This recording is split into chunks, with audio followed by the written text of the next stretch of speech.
was born in a little town in South Carolina called Blackville, a very small town, about 2,000 people.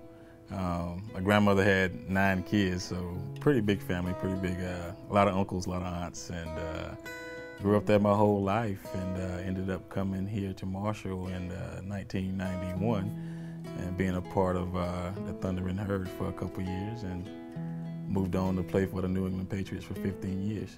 I've had some cousins, some aunts who've had some mammograms and were able to catch it early, but in my grandmother's case, wasn't able to catch it early and didn't have the proper screening done, and she lost her battle with cancer in 2005, August 7, 2005.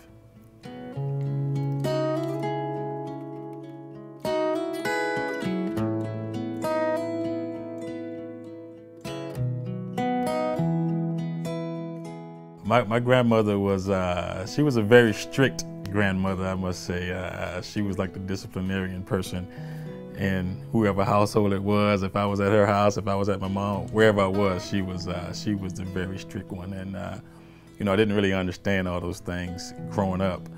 But as I got a little bit older and realized what she was trying to do was, you know, protect me from going down the wrong path or hanging out with the wrong crowd, and it worked for the most part. You know, and like most parents, they get a little bit softer in their older age, and she did.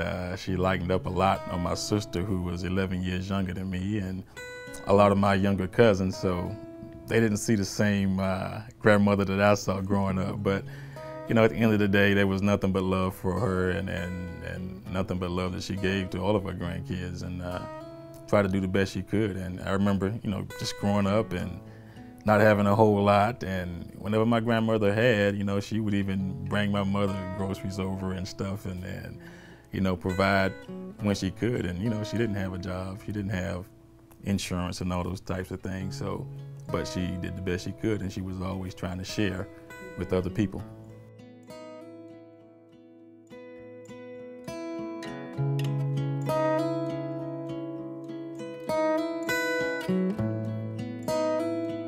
Prevention is everything, you know, and I know we're always on the men about going to get checkups too, but then you have women who can be a little stubborn too, and then you have some who are underinsured or not insured at all and just don't want to go to the doctor and have the mammogram done. And so much can be done for those people who don't get it done early enough. If they just get in there and get it done, the help is there. And St. Mary's, I think, is volunteering to step in and help those people who don't have enough insurance or who don't have insurance at all to get screened, because you can say they can help save their lives.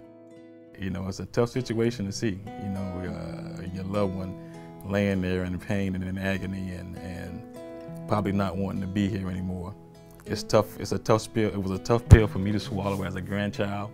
I can't imagine what my mother and my aunts and my uncles were going through as they watched her, you know, middle of the night, rolling around and screaming in pain before she passed away. So it's a terrible death to die, and if it can be prevented by getting mammograms and getting screening early and catching it early in the early stages, do it, because it'll prevent your loved ones from having to see you go through that.